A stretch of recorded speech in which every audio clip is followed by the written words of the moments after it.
बुलढाणा जिल्ह्यात शेगाव तालुक्यातील अनेक गावांमध्ये मागील 15 दिवसांपासून अचानक नागरिकांची केस गळती होत आहे। त्यामुळे संपूर्ण आरोग्य यंत्रणा हादरली आहे, तर ग्रामस्थांमध्ये भीतीचे वातावरण निर्माण झाले आहे।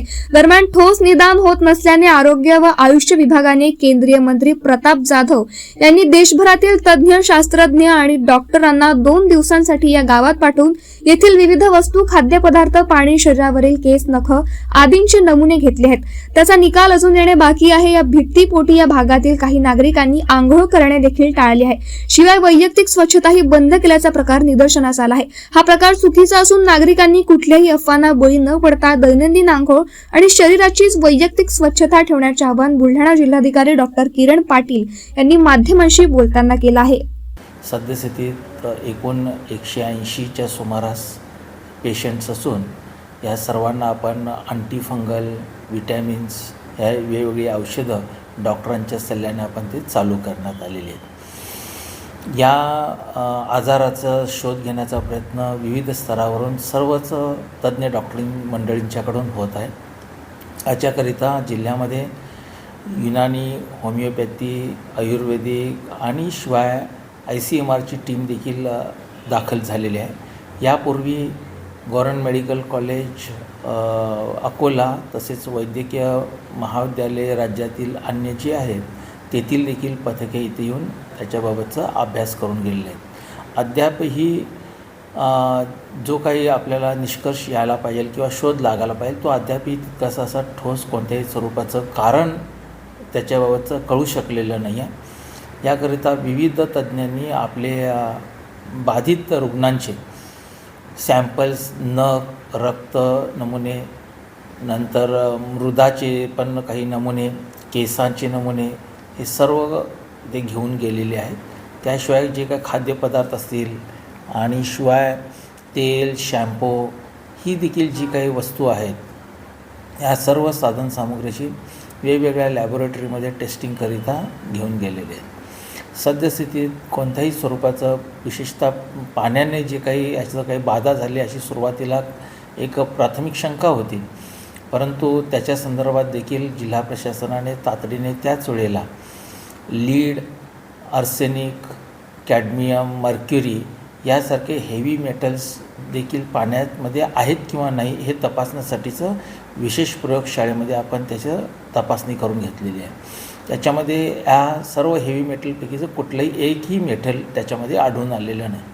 त्याचबरोबरीनं प्रत्येक या गावातील ग्राउंड वॉटरचे जे काही बोरवेल किंवा विहिरीचा जो स्रोत आहे, शिवाय सरफेस वॉटरचा धरण, नदी हे देखील पाण्याचे जे स्रोत आहे त्या सर्वच्या सर्व स्रोतांचे सॅम्पल्स आपण लॅबोरेटरीला पाठवले होते आणि त्या लॅबोरेटरीच्या जे काही आपल्याला निष्कर्ष जो प्राप्त झाला त्याच्यामध्ये केवळ काही तुरळक स्वरूपात एक 40 सॅम्पलपैकीचे फक्त 14 सॅम्पल्समध्ये नमुन्यामध्ये, ते पण गावातील सर्व नाही, गावातील काही एखाद दुसऱ्या ह्याचे नमुन्याचं नायट्रेटचं प्रमाण थोडंसं जास्त असल्याचं आढळून आलं। परंतु नायट्रेटच्या संदर्भात बोलायचं झालं तर ग्राउंड वॉटर सर्वेच्या बाबतचा जो राष्ट्रीय स्तरावरचा जो काय अहवाल आहे त्याच्यामध्ये आपल्या राज्यातील अनेक जिल्हे हे नायट्रेट किंवा वेगवेगळ्या ह्याने बाधित आहेत।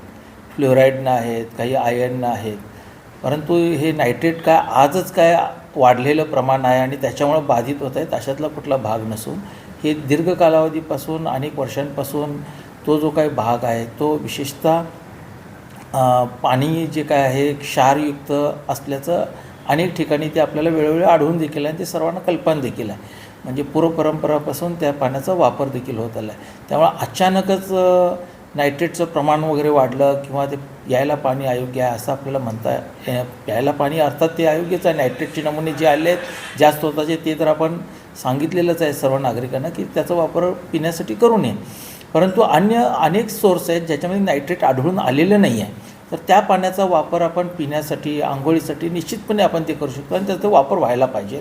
आणि केवळ अशा भीतीपोटी आंघोळ न करणे, वैयक्तिक स्वच्छता न ठेवणे या बाबी पूर्णतः टाळणं आवश्यक आहे आणि स्वतःची वैयक्तिक शिवाय सामूहिक स्वच्छता आणि आरोग्य हे जोपासणं अत्यंत गरजेचं आहे। त्याचबरोबरीनं सकस आहार घेणे, मल्टीविटॅमिन्स प्राप्त करून घेणे आपल्या शरीराला खूप आवश्यक आहे, कारण त्याचा थेट संबंध केसाच्या वाढीसाठी आणि पोषणाशी संबंधित आहे.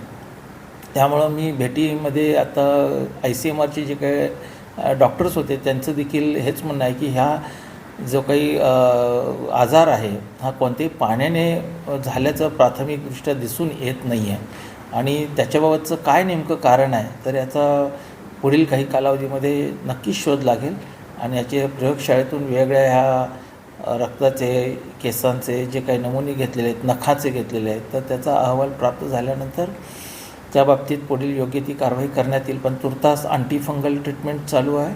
शिवाय मल्टीव्हिटॅमिन्स असतील त्याची देखील आपण ती ट्रीटमेंट दिलेली आहे आणि वैयक्तिक काळजी घेण्याच्या संदर्भात देखील आपण सर्व नागरिकांना सूचना केलेल्या आहेत. बीडच्या केज तालुक्यातील राजेगाव येथील पाण्याच्या टाकीवर चढून आंदोलन सुरू असताना त्याच गावाच्या फाट्यावर कराड समर्थकांनी टायर पेटवून आंदोलन सुरू केलं आहे. वाल्मिक कराडच्या समर्थनार्थ राजेगाव येथील मागील 2 तासांपासून आंदोलन सुरू असून आंदोलनावेळी काही आक्रमक समर्थकांनी रस्त्यावर टायर पेटवून जोरदार घोषणाबाजी केली आहे.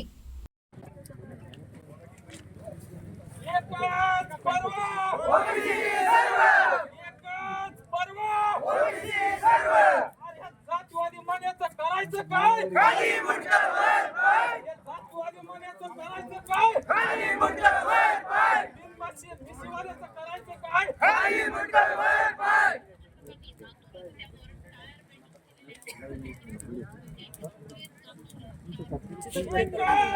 परवा ओबीसी सर्व करायचं काय खाली मुंडका वर पाय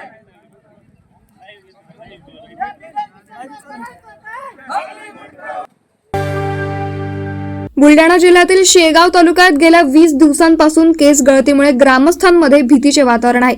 स्थानिक आरोग्य यंत्रणेपासून राष्ट्रीय पातळीवरील आरोग्य संस्था केस गळतीचे कारण शोधण्यासाठी बाधित गावात भेट देऊन तपासणी करत आहे. मात्र अजूनही केस गळतीचे नेमके कारण शोधण्यात या आरोग्य संस्थांना यश आलेले नाही.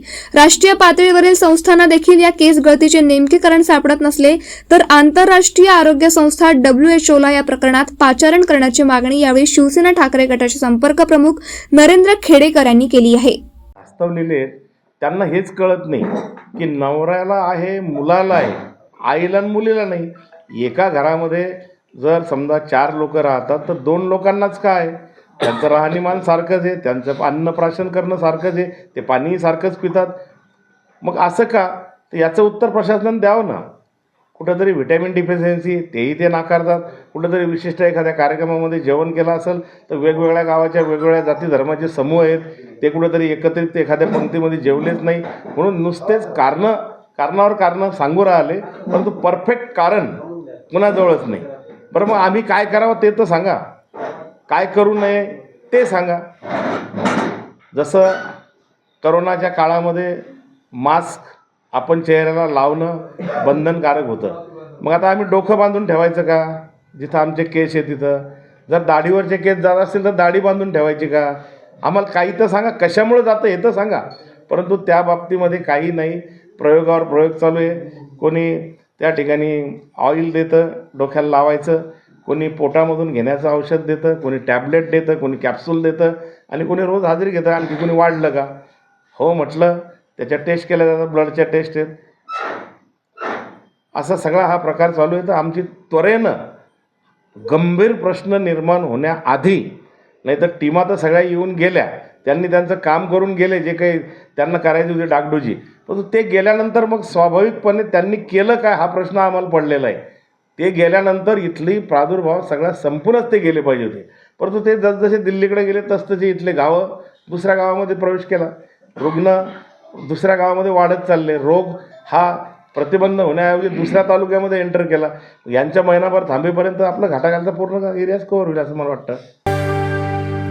पाचोरा तालुक्यातील पिंपळगाव हरेश्वर येथील ग्रामपंचायतीने बहुळा नदी काठावर गावातील ओला कचरा व सुका कचरा ठिकाणी टाकण्यात आला आहे. टाकण्यात आलेला कचरा हा गावाजवळ असल्याने याचा ग्रामस्थांच्या आरोग्यावर परिणाम होत आहे. टाकलेल्या कचऱ्याला अचानक आग लागल्याचेही प्रकार वाढले आहे. त्यामुळे कचऱ्याचा आग लागली की त्याचा धूर हा मोठ्या प्रमाणात गावाच्या दिशेने येतो आणि या धुरामुळे ग्रामस्थांना मोठ्या प्रमाणात त्रास सहन करावा लागत आहे. अनेकांना या धुरामुळे श्वसनाचा त्रास होत आहे. याबाबत अनेक वेळा ग्रामपंचायतीला लेखी तक्रार देखील केली पण याकडे संबंधित ग्रामपंचायतीचे दुर्लक्ष होताना दिसून येत आहे. तरी संबंधित वरिष्ठ अधिकाऱ्यांनी त्वरित लक्ष देऊन ग्रामपंचायतीला घनकचरा व्यवस्थापनाचे आदेश द्यावेत, अशी मागणी पिंपळगाव हरेश्वर येथील सामाजिक कार्यकर्ते राजेंद्र महाजन यांनी केली आहे. ग्रामपंचायतीने जी घनकचरा व्यवस्थापनाची जी सोय आहे ती एका ग्रामपंचायतच्या कुठला तरी गट आरक्षित करून तिथे घनकचरा व्यवस्थापन करावं.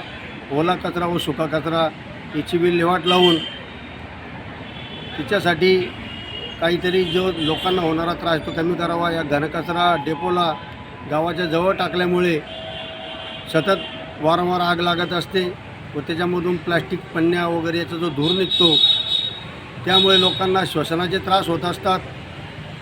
आज हिवाळ्यासारख्या ऋतूमध्ये सर्दी, खोकला यासारखे जे आजार आहेत ते उद्भवलेले आहेत. काही लोकांना अस्थमाचा त्रास असतो, त्यांना श्वास घेणेसुद्धा जिकरीचं झालं आहे. ग्रामपंचायतीशी वारंवार संपर्क साधला, लेखी तोंडी स्वरूपाच्या तक्रारी दिल्या आणि याकडे ग्रामपंचायत दुर्लक्ष करते. तरी मग असे सरपंच व ग्रामपंचायत संचालक मंडळ, ग्रामविकास अधिकारी यांनी या दखल घेऊन या गोष्टीची दखल घेऊन तात्काळ लोकांना चांगलं स्वच्छ सुंदर गाव, कचरामुक्त गाव व आरोग्य लोकांचं चांगलं राहील अशा दृष्टिकोनामधून एक चांगली व्यवस्था करून देणे काळाची गरज आहे. असं न करता याच्याकडे वारंवार दुर्लक्ष केलं जातं व ग्रामस्थांचं आरोग्य धोक्यात येतं. याची गांभीर्याने ग्रामपंचायत दखल घ्यावी. किती दिवसापासून हा त्रास सुरू आहे? हा जवळपास वर्ष दीड वर्षापासून हा त्रास आहे. तरी लोक आज ना उद्या ग्रामपंचायतीच्या भरोश्यावरती वाट पाहत असतात. शेवटी नवनिर्वाचित खासदार रवींद्र चव्हाण यांच्या विजयासाठी एका भक्ताने महादेवाचरणी प्रार्थना केली होती की लोकसभेच्या निवडणुकीमध्ये खासदार रवींद्र चव्हाण हे निवडून यावे आणि त्यामुळे निवडून आल्यानंतर आज खासदार रवींद्र चव्हाण यांनी सपत्नीक 12 ज्योतिर्लिंग महादेव मंदिरात महापूजा केली.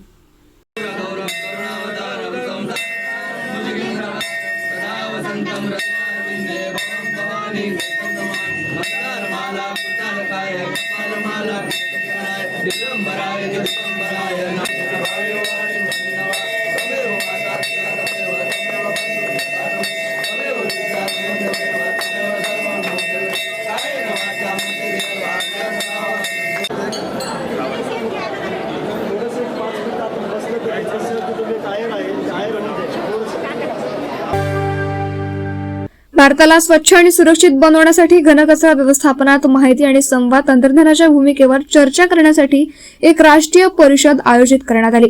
राष्ट्रीय तंत्रज्ञान संस्था आणि राष्ट्रीय पर्यावरण अभियांत्रिकी संशोधन संस्था यांच्यासारख्या सहकार्याने आयोजित या परिषदेचे उद्दिष्ट घनकचरा व्यवस्थापन अधिक कुशल, पारदर्शक आणि पर्यावरणपूरक बनवणे हे होते.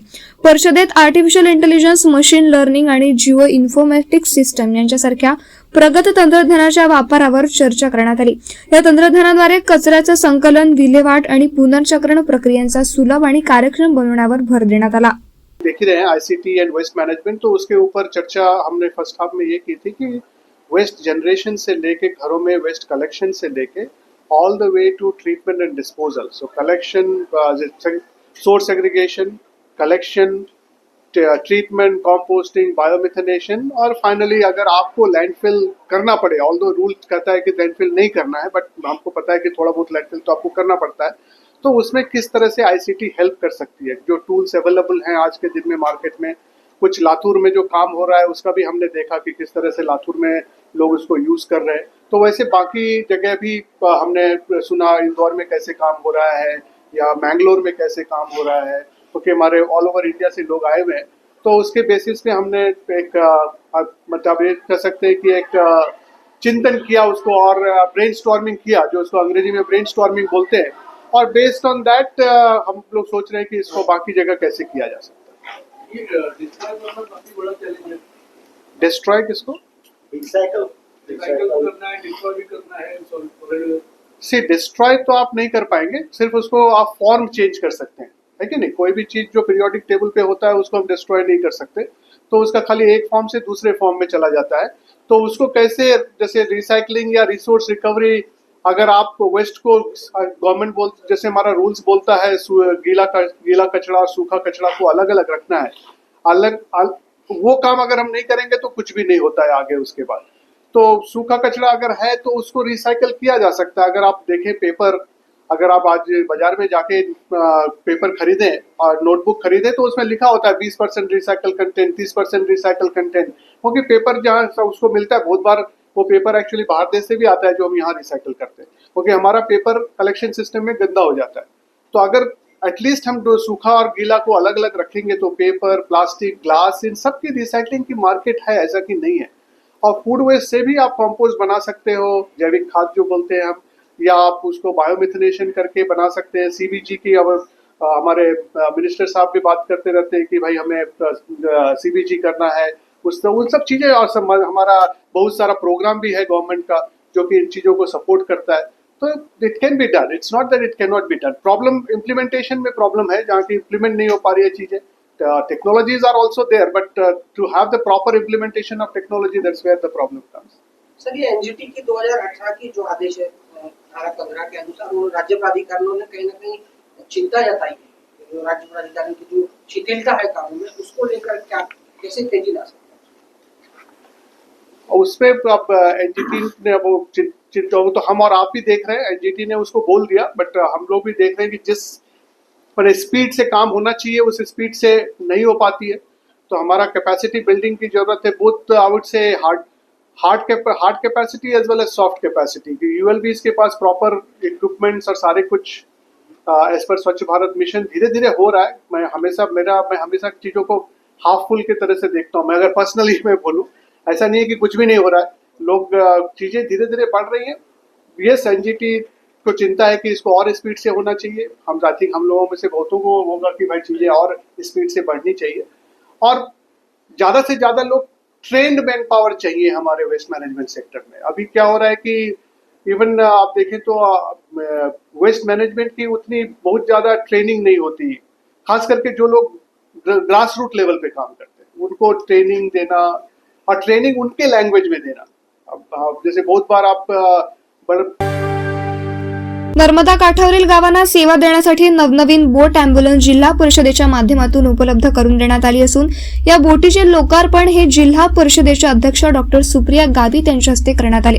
नर्मदा काठावरच्या नंदुरबार जिल्ह्यातील धडगावच्या अतिदुर्गम भागातील अनेक गावांमधील दळणवळण या पाण्यात चालणाऱ्या बोटींवर अवलंबून असते। त्या भागातील लोकांना पुरेशी सेवा उपलब्ध व्हावी या दृष्टिकोनातून खासदारपदी असताना डॉक्टर हिना गावित यांनी केंद्र स्तरावर तर नंदुरबार जिल्हा परिषदेचे अध्यक्ष म्हणून डॉक्टर सुप्रिया गावित यांनी या संबंधित विभागांना पत्र व्यवहार केला होता। या प्रयत्नामुळे सुमारे 1.5 कोटी रुपयांचा निधी शासनाकडून मंजूर करण्यात आला असून त्यातूनच या नवीन स्पीड बोट नर्मदा काठावरील गावांच्या सेवेत दाखल झाली आहे। जिल्हा परिषदेचा कार्यकाळ संपण्याच्या शेवटच्या दिवशी नर्मदा काठावरील भूषा येथे या बोटीचे लोकार्पण जिल्हा परिषदेचे अध्यक्ष डॉक्टर सुप्रिया गावित यांच्या हस्ते करण्यात आले। आपण बोट ॲम्ब्युलन्सचं उद्घाटन या ठिकाणी केलेलं आहे। नर्मदा काठीवरती जे 33 गावं आहे त्या 33 गावांना या बोट ॲम्ब्युलन्सचा लाभ होणार आहे, आणि ही बोट ॲम्ब्युलन्स आहे ही संपूर्ण इक्विप्ड बोट ॲम्ब्युलन्स आपण या ठिकाणी दिलेली आहे।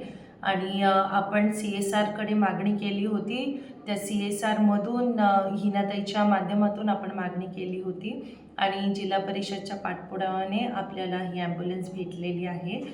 साधारण 1.5 कोटी ची ही ॲम्ब्युलन्स, फुल इक्विप्ड ॲम्ब्युलन्स आपल्याला या ठिकाणी भेटलेली आहे।